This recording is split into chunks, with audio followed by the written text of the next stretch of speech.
to do a knee tangle sequence. So we're going to start by wrapping one of our legs with both poles together. Stand, split the fabrics, and bring our torso through. At this point, I need to hold on to the pole that is opposite of my wrapped leg.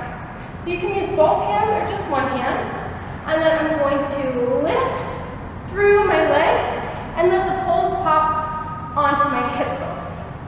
So that allows me to really plank up. At this point, I'm going to rotate my hips up at the sky and let my knees bend onto the pole that I'm not holding on to. Trying to keep my wraps here.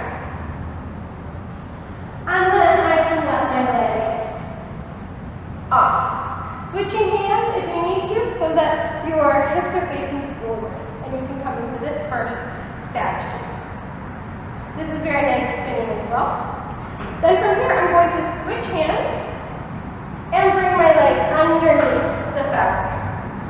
And underneath, rolling into another shape here.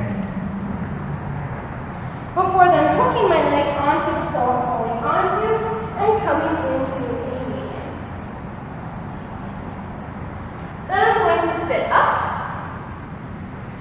and keeping this leg nice and bent, and I'm making sure my wraps stay put. I can come into a nice seat. Then, if I like, I can plank out. So I'm still going to keep this leg bent, but I'll push the fabric away from me.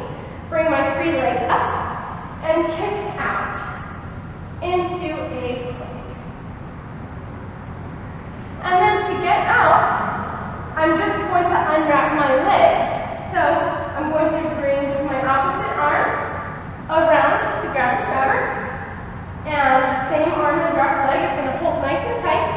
So when I unwrap, all my weight's going to go into my hands. So unwrapping, 1, 2, 3. There might be a little catch.